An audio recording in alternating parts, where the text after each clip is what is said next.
After the Timeout podcast, hosted by Todd Zazadil and John Palicki, two high school head coaches talking basketball on the court, off the court, and anything in between.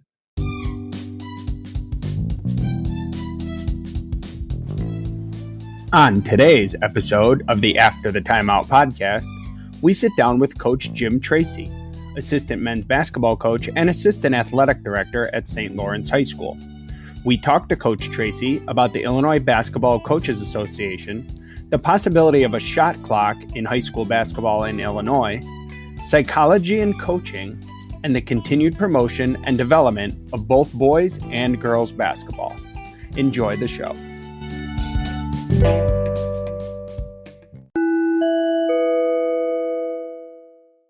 Coach Tracy, it's awesome to have you on. You have so much experience in different facets of the game here in Illinois and you know, obviously nationwide too with the FHS.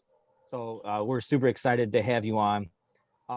I think with you, and we've kind of got away from this in the last couple episodes, but you know, obviously early in the year, we were talking about the COVID situation. So I think with you, right, it's really appropriate to kind of it's kind of a three-part question, right? And, you know, how has the last year been for you, and what are some of the things that you guys have gone through with the Illinois Basketball Coaches Association and trying to get basketball to play? You know, the whole thing. There's so much that goes into it. Yeah, there really has been, and that's a great question. We on our end have had to, like so many other businesses and family situations, everything. There's so much that has unfortunately been put on pause or out of necessity canceled. And, you know, we've seen this up even through our abbreviated season here, where we've had situations where maybe a team member gets COVID and the other kids have to be quarantined. And so games are lost as a result of that. But, you know, just from the very start, I can remember when, you know, the big pause came and we were in the process of selecting our 1A, 2A boys all-stars for the IBCA in Peoria. And, you know, the question in the morning was, hey, you know, we've got the 1A, the 4 1A, 2A teams here, you know, and they were going to play. And then they were going to be able to play with only parents coming. And by the time we got to the evening hospitality room social, everything had been canceled. So in that short of a period, literally, you know, 8-9 hours, we went from being able for the 1A, 2A boys to finish their season, which unfortunately they did not get to do, to a cancellation of everything. And I think a lot of that was predicated on the NCAA stopping things. And, you know, it just kind of went from there. And as a result, the trickle-down situation resulted in our not having, for the first time in our history, our IBCA Hall of Fame Coach of the Year banquet. That is just an annual celebration of the excellence that is Illinois basketball. And that was a tough thing to have to pass on. Our senior all-state kids that get invited to and then participate in our all-star games lost out on that opportunity. We still selected those young people because we still wanted to be able to honor them.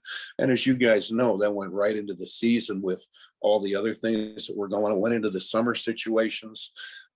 The opportunity for college exposure for the girls' side, the boys' side was, you know, completely diminished through all this process. You know, it continued right on into the fall, where we wound up going from what has typically been between 450 and up to 550, 600 coaches with our statewide coaches clinic that we could not have in person because of the unfortunate necessary mitigations that were in place. So, you know, we wound up doing a whole lot of thinking outside the box. And that actually went back to last spring, where we tried to do coaches clinics and serve our coaches that way with, you know, the Zoom situation, which we're all now far too familiar with. I think if you asked people about Zoom 3 years ago, they'd have thought you were nuts and techno not savvy at all. Guys like myself would have been scratching our head. I still am, literally, but yeah, it's just such a crazy thing, but so much of that has come into play. And then unfortunately we've gotten caught up in what I believe has been the political blowback from our state and the IHSA and the IHSA trying to create our seasons for all sports for our kids. And fortunately, that has worked out where even though we haven't been able to have the seasons that we are all used to, we've had abbreviated seasons, which have allowed our kids to play and our coaches to coach. And, that's our bottom line is for those kinds of things to happen and all these great experiences and memories made and life lessons learned to happen for people. And, we're thrilled to have had that happen. So I guess the next step is then how are we working towards back to normal, right? Or as normal as we can be. Yeah. What are some of the things that, as coaches, not only Illinois, but I think everywhere, right? How can we start to work towards to, have that somewhat normalcy, and then hopefully in the long term, get back to just what we know. Well, again, so much of that is dictated by the policies in place and the numbers that we unfortunately still continue to see with the COVID situation. And, another concern right now is the potential rise with these variant strains. And, listen to me talking, sounding like I have a clue what I'm talking about here. But, this whole thing has affected all of us and we've had to learn and find these things out. But in terms of a return to normalcy, we are, at least from the IBCA perspective, certainly trying to get us where we're going to have a banquet this year for our Hall of Famers, and we'll go with a back-to-back situation, a 2-year recognition. We will honor our coaches of the year. It won't be in the same format that we've done before. We're looking at an afternoon coach of the year recognition for 2 years of our coaches. We will look for a class of 20 and the class of 2021 to be honored together. And this will likely be either very late August or early September, so that we're getting further and further away from these mitigations that say, or that limit the numbers in place that we're allowed to have, because our Hall of Fame banquet has been close to the last couple of years, 1,400 to 1,500 people in Redbird Arena. And the beauty of that facility is we're still spread out. It's a great open, airy venue, but it still comes with those concerns. And as we get more and more people vaccinated and, everything kind of moves in that direction, we're hopefully going to get that way. This Friday, we will have our boys all-state selection meetings. Our girls chose to go on Zoom, our girls all-state committee. And so they finished that up a week ago, and our information has just come out yesterday with our all-state teams for our 1A, 2A, 3A, 4A girls. The boys will select this Friday, and we will meet in Champaign in person. We're going to be in a kind of a banquet room in a hotel where we've got a divider. So we're keeping a 50-person limit as required by the IDPH. But again, you talked about getting back to normal. This is what we want to do. We want, our socialization with our coaches, our ability to network and just to get together and talk ball, which you guys are doing an awesome job of with, right here doing this. That's so important to us. That's how we grow as coaches. And, we try to beat each other's brains out when we play, but I'll tell you, the relationships are the most important thing, without a doubt. So we're doing that. Our all-star game, we've set a date for that. We will not have a 2-day weekend situation where we bring the kids in and we sleep 4 kids to a room. We're just not wanting to risk that kind of interaction. So we're going to bring the kids on the day of the game. And, these kids are such awesome young people already anyway, our girls and our boys that are senior all-staters, and they'll still have that opportunity to play one final game as high school senior IBCA all-state kids. And that will be the last Saturday in June. So we're looking at our clinic for next year, just trying to move things, as you said, as close to back to normal as we can, and really important for us. And I know we're all kind of chomping at the bit to move away from this thing, and hopefully we're continuing to take strides in that direction. All right. And so like the third part here is let's take the COVID out of it. Obviously, there's a lot of tremendous basketball in Illinois. Oh my goodness, right? yes. There's tremendous basketball all over the state.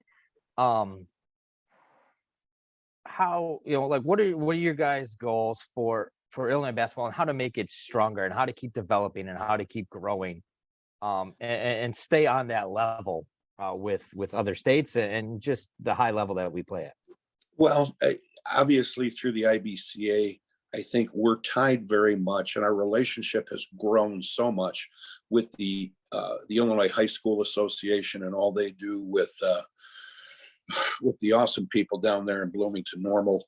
They're about all the sports, which is, in the big picture, what we should all be about, but particularly with us in basketball, they know what an amazing tradition we have for the game from both the girls and the boys side. And, we will continue to be involved with all those things that we can as we move back to normal and we get the great tournaments at Thanksgiving time and the Christmas time situations.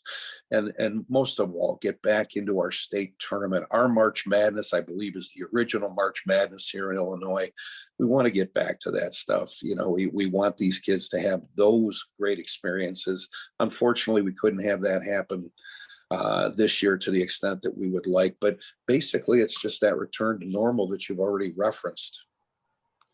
So, one of my greatest privileges, and I love it, is going down to Pontiac every year and voting for the Hall of Fame. And Right. I know the major strides in Illinois that so many people, obviously Bruce Furchow himself, but so many people have pushed for a museum. So, do you think that Illinois eventually will get a basketball museum like the other states in the Midwest to show that, glorious history of basketball that we have?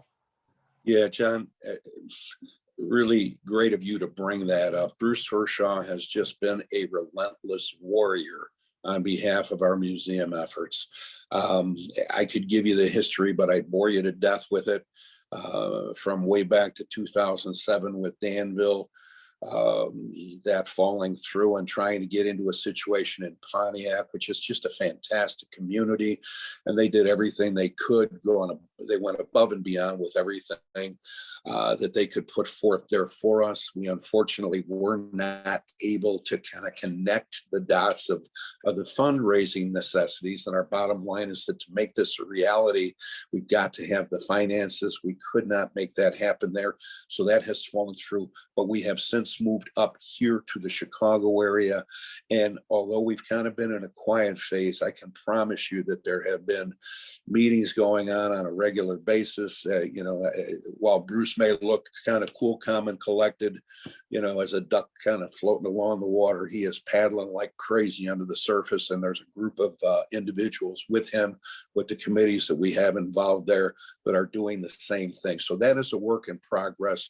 I will tell you, though, that with our COVID situation in particular, one of the things that's changed in our vision for that is that we are now looking at beginning that process from a two-pronged approach. We had wanted very much to have a brick and mortar situation and a whole bunch of outreach programs that we could have with that. We could bring kids in, reach out to kids programs in different ways on an outreach basis. But we're trying to go the virtual route now first, so we can tell many of the amazing stories of our history of the game and, our IBCA Hall of Fame, which is just a story group of individuals, all the stories that hopefully so many people have an interest in and want to learn more about.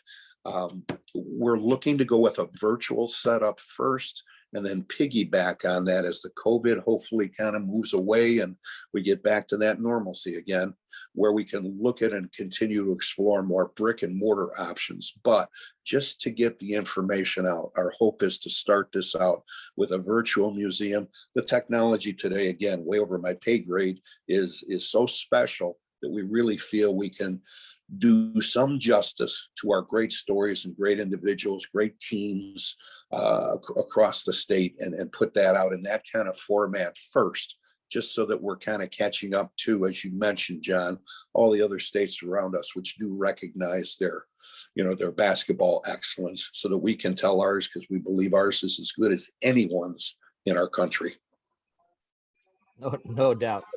All right, so now we're going to get to the little controversial question, I guess. This is the debate here. Oh, yeah. Obviously, and John and I had talked about it. The IHSA sent out a survey about rules changes, and we had kind of thought that was one of the more, I guess, progressive surveys that had come out as far as rule changes. Right, and that's a good thing. Yeah. But we're gonna go to the controversial one that has very much divided the state. Shot Yes. clock. Right. Okay. Right. First of all, how do you feel about the shot clock? And if we do get one, maybe it's leaning towards there. You know, you see different surveys and things like that. hmm How much time before we get a shot clock, if we get one at all? Yeah, right. And that is clearly the big one that's out there right now. And, we're all looking to see what happens. But, if you look closely here, I got a whole bunch of white hair, and I'd like to think that's from great experience, but I think it's just old age. But the fact of the matter is, I'm one of those more conservative guys. And I'm just going to tell you my perspective on the shot clock is, people fuss about that, but we really have one right now. It just starts at 8 minutes every quarter. So, if you want to play and again, I kid with that, and I'll tell that to the young guys. And wait a second, an 8 minute shot clock? Yeah, you don't have to shoot till end of the quarter, and you don't have to shoot done if you don't want to. But I have been kind of, I don't want to use the word badgered, but nudged gently by many of my young cohorts in regards to this thing. My old school perspective, I think, is that the shot clock plays to the advantage of the more talented teams. And I think there's ways that you can play with more talented teams. And I can tell you from my days at Rebus, where, we were the little guys and I was typically the biggest guy on our team, where we'd pass the ball 20 times before we shot it. And I didn't tell our guys this, but oftentimes our best defense was a good offense, where we could just take care of that ball and frustrate the heck out of other people. However, I think the game is growing in a way where, and again, I don't think any of us play for the fans, but that's definitely a component. More importantly, we play for the kids. And I think the kids do like to play faster. They like to play more free. And I get all that. And trying to find the balance between that and keeping the game where it still maintains the integrity that's always had, I think can still be done with the shot clock. I know that there's a committee that has met within our state, that there have been some guys, and I'll give you Tom Livatino at Loyola as an example. Tom's one of those guys that'll pass it 20 times, but Tom is a strong shot clock advocate. So, when I hear a guy like Tom say, hey, I'm for this, I think it'll make the game better, I think that makes people take note. I think it's coming. I think it is going to happen. It's just a trickle down. And when you get into the big picture, and I've been fortunate when we go to our National High School Basketball Coaches Association meetings, and I get to represent Illinois as our executive director, not only do we get the statewide influence where we see what other states are doing, but we get a bit of national and international influence, because USA Basketball has come and been a part of our meetings. They talk to us about their vision of what things look like. And really the world model, the European, the South American, those kids all play with shot clocks. They're learning that from a very early age. And look at the NBA now. You see a lot of these European guys, some of the South Americans, and, Manu Ginobili will always be one of my favorite South American guys. These guys play that way, and they're better basketball players because of it. So ultimately, we want to serve kids and help our young people be better. And if that shot clock opportunity can make that happen, then I think that's the way that ultimately, in spite of my old school biases, that we need to go. I think it's an interesting point, Coach, especially because you brought up Loyola boys, who are definitely known for their defense. Exactly. I wonder if it also could it promote actually those good defensive teams, because now, hey, you only got 35 seconds to score on us, and we're good defensively. Could that help the defensive teams? I absolutely think it does, and I think that and I haven't talked with Tom greatly about this, but I've got to believe that's a lot of his perspective. They are so solid defensively that you're going to have to work your butt off to get a good shot every time in that 35-second span, and that's like driving nails into your fingers here or something, trying to do that against Loyola. So that's a great point, John. So Todd and I are obviously, we've both done about half our careers in the boys game and half in the girls game. And this past weekend, the women's Final Four was phenomenal. Loved it. So, as the IBCA and in Illinois, how do we, because I think Illinois does a phenomenal job as a girls coach, how do we continue to to grow the girls side of the game and Yeah. promote it and make it equal to the boys? Right. Great question, John. We have had in the past year and a half, a group of women coaches that are doing a grow the game kind of initiative. And this has been led by Terry Rogers up at New Trier, Carrie Redeker, who's a junior college coach at ICC, Debbie Kaufman, Kim Wences from Yorkville, Debbie's at Bloomington Central Catholic. And they have met the last two clinics we've had, the last one virtually, but the previous one downstate 2 years ago, we had a separate meeting and wound up with close to 50 women coaches of girls basketball programs in the room. And obviously we have males that coach the girls side as well. And there really is a situation where I have certainly been made aware of things that are just different. I don't want to, you hate to talk about the inequality or inequity kinds. I mean, these are such buzzwords these days, but those things seem to be real with what's going on here. And we need to, certainly with our organization, we need to be aware of that and help that grow so that we have as level a playing field as we can for all our kids, for all our coaches. So this group in particular has done that. They have highlighted specific girls basketball oriented clinic situations with I think we had the head women's coaches from UIC and Illinois State University with one of our virtuals this past fall. And those women are outstanding. You talk about tremendous role models for coaches, for our women coaches, but coaches in general. These were just sharp young women. They are all about culture. They are all about integrity. And then you start getting to the X's and O's, and they're awesome at that. And, that's what we need. It's just, it's special stuff, and we want to keep growing it as best we can. So when we were doing, our research, and John we were talking, you graduated with degrees in PE and psychology. So Yes, obviously PE fits into coaching, right? That's kind of a typical path. It is. I have a PE and health degree. But how do you think the psychology part of your degree helped you when it came to coaching? Yeah, interestingly, I believe it has, but I can tell you a story back to my collegiate playing days at what was then Illinois Benedictine University or Benedictine College, which is now Benedictine University. And I played for an amazing guy there, Coach Tony LaScala. And we were shooting free throws at one point, one of these days, getting our free throws in. And I was just struggling with that. And coach hit me right between the eyes with the psychology major thing. He said, "Come on, Tracy, what are you doing over there? You're a psychology major. You should be able to figure that out." And he was kind of right. And I couldn't quite figure it out then, but I'd like to think I've moved in a positive direction with stuff like that later. Without getting real technical with the psychology stuff, there's all these theories of, how we behave and everything else like that. But one of the things that's always stood out to me is the idea of a growth model. And there's this guy named Abraham Maslow who talked about a pyramid, which ultimately leads to self-actualization, but it's based on human needs. And if our needs are not met at various levels, we struggle with that. And we all have our most basic needs, food, water, and so on. Then we get into safety needs, but then we get into love, where we're cared for. And the next level up is self-esteem or respect. And then we feel good about ourselves. And ultimately, hopefully, we get to this idea where we are somewhat self-actualized, and we fluctuate. We go back and forth. And I see that so strongly in how we as coaches deal with our young people.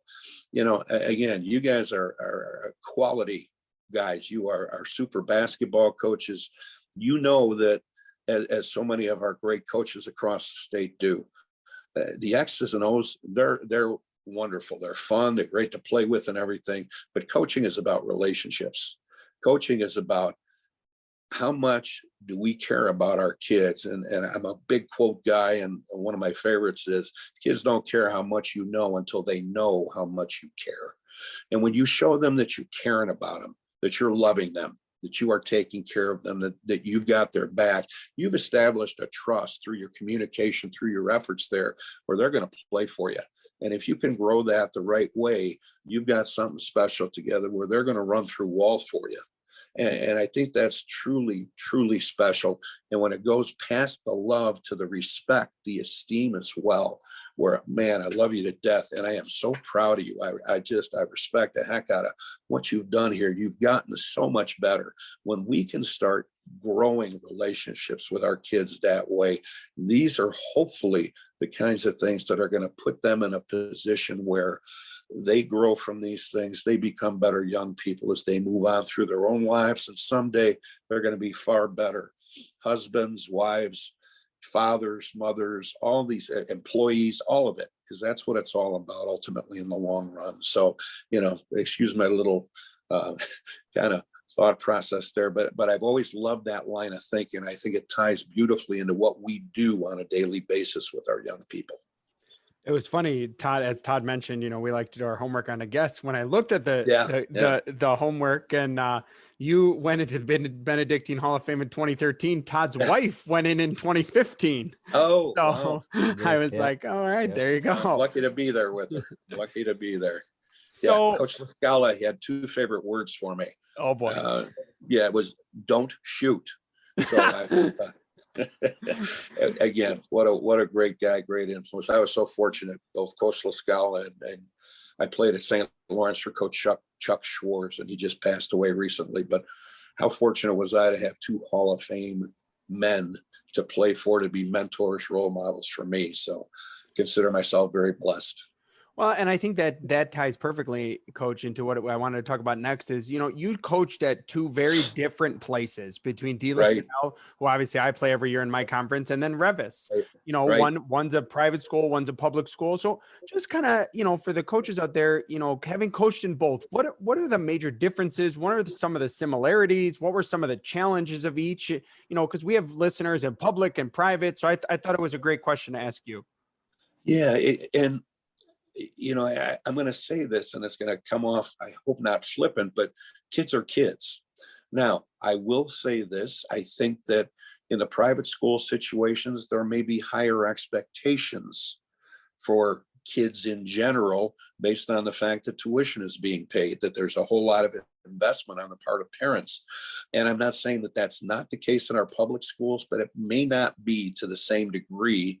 So it's a different situation. And John, as you know, in our in our private school situations, and with me back to my alma mater here at St. Lawrence, we recruit all our students. And I'm not out of line in saying that. That's something that, we have admissions people that go out and we have to seek out young people to come to our buildings, to fill our seats, to hopefully pass on the educational values and traditions that our schools are all based on. And there's so many excellent ones with our little differences here and there. But ultimately, I think we're all seeking the same thing. I think in the public schools, they certainly serve a similar purpose, but I don't know if it's quite to the same degree for so many reasons. And it's part of what is required by law, by society. But I think when you take those situations, you can still, within your own program situations, hopefully, and we certainly tried to do this at both places, develop a culture that is all about all the right things, all the best life values that can be learned, and all the right ways to be the best people we can be. Excuse the cliches, but that didn't change for us from De La Salle to Revis. What did change is that at Revis, like I said, I was more often than not the biggest guy on our team. At De La Salle, I was incredibly fortunate in having had the opportunity in my 7 years. I spent 12 years there, amazing years at an amazing school. And in my 7 years as head coach, I was fortunate to coach 8 Division I players. So, that'll make you a pretty good coach. And they were great kids to boot. And, and not just them, because they weren't all D1 kids. We had other kids. a lot of the kids wanted to go on and play, some didn't. Now in the public school situations, I haven't seen that as much, but we've had some great kids from Rebus who wanted to play in collegiate situations, and they still love the game and wanted to keep doing that. So there's a whole lot of similarities. And, I think those are the things we want to focus on more than the differences. All right. So Coach, you've obviously had an amazing career, a Hall of Fame career. That's a bunch of great kids and a bunch of great assistants is what that is. I knew he was going to respond like that. That's the truth, though. I mean, you guys, how valuable your people are. Absolutely. Around absolutely. the kids. So that's what that is. You are totally right. But we want you to take us through. I think every coach has a whether it's now, they're still in their coaching career or at the end of their coaching career, has a loss that they learned a lot from. Could you take us through one of those losses that you really learned a lot from? You guys were kind enough to send me those questions, and I looked at that one and I'm like, oh, and this is a tough one for me, because it's like, why is it that we as coaches remember those losses so much more in our gut than we do those amazing wins that we've been fortunate to have? The losses just stick, and but I'll take you back to it would have been at De La Salle. We were 11-1 going into then Gordon Tech, which is now DePaul Prep. And Steve Pappas, God rest his soul, what an amazing man, person, and coach, a tremendous guy. He had this little guy running around the court named Tommy Kleinschmidt, and a few others running around with him. And we had a couple outstanding young men who were going to go on and play at the University of Illinois. So there was no lack of talent there. And that gym over on California Avenue up on the north side was as full as I've ever seen the thing. And we got beat there in an overtime game, which ultimately determined their tying with Leo and Jack Fitzgerald's great team for the Catholic League Championship, and us finishing right behind them. And it came down to their scoring with about 8-10 seconds left. We call timeout. We do the old Hubie play, throw the ball down to our best kid. And, we actually make the play work, and the kid catches the ball, and he goes up to shoot it. We think he gets fouled. There is no foul called. As most situations happen that way. And, and we wind up getting beat. And I've always tried to, and I hear the frustration of coaches in these situations, and we have all been through it. And if you haven't, and if you're a coach out here listening to this, you need to be on both sides of that. You need to be in a situation where you have a kid make a shot to win a game like that. And you also need to experience the other side. Well, this is the other side of that. And in that particular case, it was just devastating. It was, we had been ranked, I believe, third in the state much of the season. And, and that was just, just a devastating loss, and it still hurts. But I remember from that team, Kleinschmidt, Jason Bay, the other great kids they had back then, they deserved it. And on that given night, Steve Pappas's kids were the 1 point better than our kids, and Steve was a better coach that night than I was. And I tried to grow from it. I tried to learn from it, and I used that hurt to fuel me to make sure that if we were ever in that situation again, we try to make sure that we could keep that from happening. But it's part of the game. And I we'd always talk with our kids, again, with my quotes, the stuff that doesn't kill you makes you stronger. And, that was close to killing us, but, hopefully we came out of it better and tougher, more resilient, for the future. So tough stuff, the good old Catholic League stuff, man. Oof. We love to ask that question about losses, because it's always such a unique answer for everybody. Everybody always has that one story.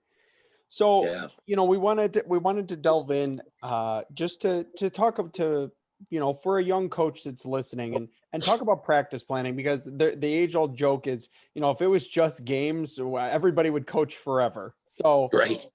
As a coach, when you started out, your first year as a head coach to your last year as a head coach, kind of take us through, like, in the beginning, how you formatted practices, towards the end, what were things you kept doing? What were things you stopped doing? What were things you added? Things that you emphasize in practice over your career?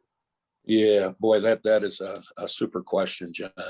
Um, Interestingly, and I'm not sure where I got this from, but I was always, from being a head freshman coach to then 5 years as a head sophomore coach at De La Salle. I don't think I was Frosh, and we had Frosh and Softs practice together. So I kind of did what the head sophomore coach did my first year, but then I became the head soph coach. And for those 5 years, we had a detailed practice plan for everything that we wanted to do in the given time that we were allotted. And I look back on some of those practice plans, and I had like 8-10 minute blocks here and there over the course of an hour and 45 minutes or whatever it was we were allotted. And it was more general what I found when I look back on that then. And as we kind of progressed, I had 2 years in Missouri where my wife calls those our 2 years on vacation with our furniture, but a whole lot of growing down there. Boy, we had a challenging situation down there. And then I was fortunate to get to Revis, and look back on those practice plans. What I found happened is hopefully I became more detailed in terms of, now we're going to go to smaller breakdowns. We've got 5-minute breaks here, 3 minutes of this, just 3 more minutes of that. We were more aware of incorporating fundamental soundness, whether it be ball handling kinds of things, passing, taking care of the basketball is so critical. I mean, the game is really simple when you get down to it. You guard it, you get it, you score it, and then you start it again. It's so you incorporate those things. How do you do those things?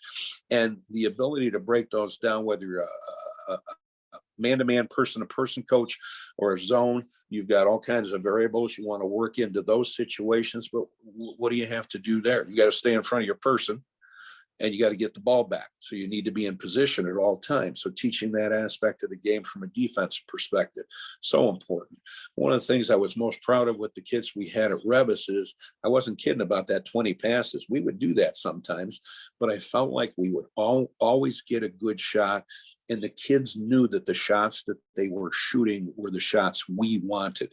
It wasn't a me thing. And I think one of the things that I am concerned that I see in our game today is, there's a whole lot of my shot out there, and it shouldn't ever be my shot. It should be our shot.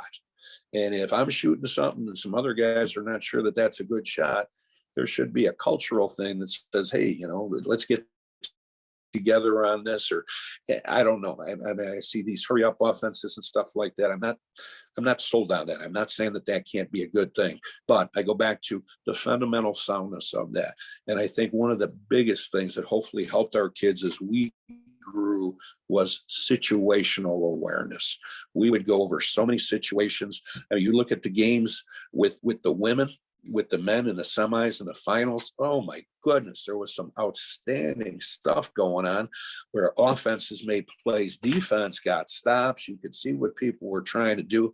And it's just a matter, it comes down to the will of the kids and the coach is trying to put the kids in the proper positions, and it determines ultimately success or failure from that perspective. And I think doing those kinds of things on a daily basis, whether, we'd go score, stop, score. We need to score, then we need to get a stop. We need to score, and we do that first team against second team. Now, all the second team's got to do is have the first team turn the ball over one time, they win, and we'd always have a consequence for that. We do that with shooting games. We do that with ball handling games, playing with consequences, playing small-sided games that could just bring out the best of our kids, but put them into situations that are going to be game-like situations, really reinforces in a competitive way how these kids need to be and what's going to bring out their best when it is most required of them. So I hope that makes sense. So perfect lead in. The other night, I did that on purpose. I know you did, Coach. Perfect. Set us right up. Not a clue. Set us right up. Gonzaga, UCLA, tremendous game, like one of the best games. Oh my! All right. Oh my! But situation, right? UCLA Yeah. goes, scores, tie the game. Yeah. Right. And this is another, I don't know if it's controversial, but it's highly debated, right? Timeout, no right. timeout. Absolutely. Gonzaga doesn't call timeout. They get it. They Right. go. Yeah. Now, nobody can anticipate a 35-foot bank shot, but they didn't call timeout. So what are your thoughts on call timeout, let them play? Yeah. Where were I you at on appreciate that. And I think, that's one of the best questions you can ask anybody, especially young coaches. You need to know that going in. How are you going to handle that situation? My feeling is this: you save those timeouts. And I'll come back to it in a second, but I'm a big believer when you got kids diving for loose balls in the first quarter and they get tied up, a lot of coaches will call timeout. Respectfully, we're not wasting a timeout there. We're going to teach our kids. We want to get on the floor first for that ball. And we want kids coming to that teammate to catch the ball. So we don't use a timeout there. Now, if we get in the fourth quarter and we need to do that, we'll do that then. But we want to save those timeouts for if and when we need them. So we practice that situation, I guess is my point. But to go into the situation that you're talking about, again, I go back to the situational things that we would do at the ends of our practices usually. And that would be a situation where I thought that was absolutely the right thing to do, to not call timeout. When you call timeout, you've changed everything there. Now the defense can get set. The defense may change the look they give you. So you come out of there, and if you don't have a man situation or a man look and a zone look, you're not going to be prepared for that kind of thing. So, and the other thing is, again, understanding in the way my little brain works, I was trying to read the time on the clock.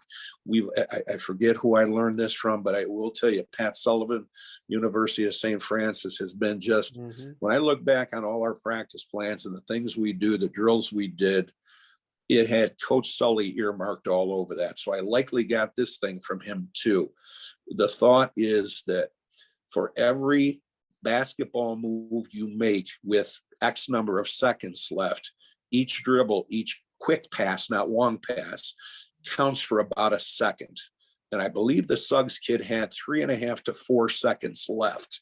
And if you watch that video, you will see him, the amazing athlete that he is, catch the ball, turn the corner, and he literally dribbled the ball 3 times, which athletes like Suggs can do, and get across half court to the position he did before he shot it. So I think that clearly that was a practiced, or I'd like to think it is with Coach Few. And again, those guys are such amazing coaches.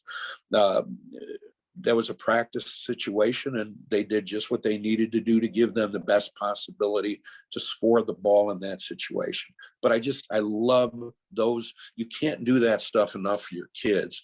And then when you get in those situations, if you've practiced it and then you wind up in a timeout, to reinforce in their minds, to grow the confidence with them. Hey, you guys, we have done this. Remember when we practiced this the other day? We've done this before. You guys know how to do this. That's how we're going to win this game. You can now instill in them a reinforcement of the confidence level they've had from already having been there and done that in a practice situation. And hopefully that plays itself out in resulting in a more successful situation. So hope that makes sense. Oh, for sure. So, I was just actually texting John. I follow up to that because you just talked about the rules changes. So yes, the college men's game is completely different than the women's game. In the women's game, you could have taken a timeout in that situation and advanced the ball. That's right. true. Right. So, I guess maybe at the college level, why do you think that there's the difference now in the women's game? It seems like, at least at the college level, is a little bit more advanced, right? than the men's game has NBA had stuff. And that I feel like that's good. Eventually that trickles down right to the high school level. It seems to, that seems to be the trend that we're going to. And obviously that puts another variable into place. That may then make it a very good situation to call that timeout. And when we would do that, just as an example, late game situation, if we've saved one of those timeouts because we didn't call timeout on a loose ball early on, and we've got 2 left, someone shooting a free throw and we're down 2 and they miss that second free throw, we're going to call timeout. and we know we've got one in our pocket. So there may be 4 seconds left. The next thing, hopefully, we're going to do is inbound the ball and try and get it to half court and call another timeout. So now we're getting, and again, if you get in a college situation, you can move it to half court. You've eliminated that process. But in my mind, the kind of thinking that would go from there is every time you've got a timeout, you're giving yourself 5 more seconds to take that with 4.99, depending on who's reffing. Let's not go there. But you've got that kind of time situation now. And so you can look at that extra time to make decisions for the kids to get in positions to win. And then with that 3 seconds left, now, hey, you guys, you've got 3 things you can do. You can dribble, pass, shoot. You can dribble, shoot. You can pass, shoot, whatever it is. And we've talked about it. We've practiced it. They trust it. And hopefully we feel prepared for it. So. Yeah, it's interesting. The rules obviously dictate the game, and hopefully those things are going to trickle down. I think they make the game better. They certainly make us think more as coaches, and I love that. I mean, that's special to me. That is an interesting point about the women's game and advancing the ball. I never thought of it until Todd just said. Yeah, great point. We like to finish with the top 5 in every episode, of our first season. So, for you specifically, you've been involved in the Illinois game a long time, except for your vacation in Missouri there. Yes. So, yes. What are the top 5 things you see as changes for basketball in Illinois in the next decade? Oh boy. Well, the biggest one that you guys have brought up so well is the likely implementation of the shot clock. And I think that, that is going to kind of give us common ground across the game spectrum. And I don't know if that'll work its way down to the grammar schools. But again, in the big picture, from the worldview, you've got kids in Europe, South America, they're playing a game in grade school with shot clocks. So if we want to create that level playing field, I don't think it's a bad thing to teach our kids to be able to do that and prepare themselves. And obviously, most kids, if they're fortunate enough to play at high school, the majority don't go on to play at college. So it's not like, and I'm always concerned when people say we got to get them ready for college. Well, how many of your kids go on to college to play? Yeah, exactly. You got 16 kids on the team and 2 of them go on to play. Yeah. How are we taking care of the other 14? But, I digress. So I think the shot clock will make the game better. I think it's a more fluid, more flowing game, and basketball is a game that I think is highlighted with that. The other stuff wouldn't be kind of with the game itself. I still think we have such challenges with, and it's across the country. When I heard the other day that there are 25+% of college freshmen in a transfer portal, that just scares the heck out of me. And you talk about trickle down. You guys have mentioned that. The good things of the game trickle down. Look at how this trickles down. Look at how through travel ball, we have kids becoming free agents, and then they go to high school. They do the super teams already with the travel ball. So you've got AAU programs that are a variety of levels, and that has clearly trickled down where we have kids transferring from school to school. When I see a young man or a young woman that has been in 3 high schools and they're 4 years over their high school education, that's disturbing to me. I mean, unless there are legitimate reasons, families moving, things like that. But, we're all, I think, bright enough to see that is not always the case. So I think that concerns me for the game. I think we lose some of our, what are the right reasons we're doing this when we get involved in that stuff? Is it all about winning, or all about putting together the best teams, or hey, let's work our butts off to get or have the best kids we have within our programs, and then let's go make them the best they can be and teach them all the great lessons the game teaches them. They have special memories and hopefully friendships that last for a lifetime, and then we've done them a great service. That would be my biggest concern with stuff that's going on right now. Apart from that, we and especially I speak on behalf of the IBCA, we just want to continue to be available and continue to serve our coaches, be aware of what our coaches need, what they want, how we can help them be better. And then obviously through our coaches, the bottom line is we're all taking care of our young people. That's it. It is a privilege. It's an honor. It's a blessing to be able to do that. So, hopefully we can all continue to do that and help each other as much as we're trying to beat each other's brains out, help each other in that process, because that ultimately is the best way to be and the right thing to do. So. Well, Coach, Todd and I were talking. We were so excited to have you on. This is actually Todd will agree with me. This is one of my favorite episodes we've ever recorded. Oh, you guys! I mean, really, truly. so I doubt, know, Coach. I know you will come at it with humility, but it was so phenomenal. Some of the things you shared, and it was really fun to just talk the game with you. And that's Todd and my goal of this whole podcast is we just want to grow the game. We just want to talk the game. This started because it was two coaches on COVID delay, and we were missing the game, and this turned into something great. So thank you, Coach, again. We really appreciate you being on. I cannot thank you guys enough. And again, what you guys are doing with these kinds of things, if there may be a young coach that's hearing you guys and the messages that you bring in with all the awesome people you put out here. When you bring in a guy like Will Ray, I'll still listen to Will and I'll take 2 pages of notes. I mean, that's it. When we stop learning, we stop. And you guys are putting people in a situation where they can continue to grow and learn. And in any way that I hopefully have been a help with that, very fortunate and honored you guys would consider reaching out to me. So thank you so much for that.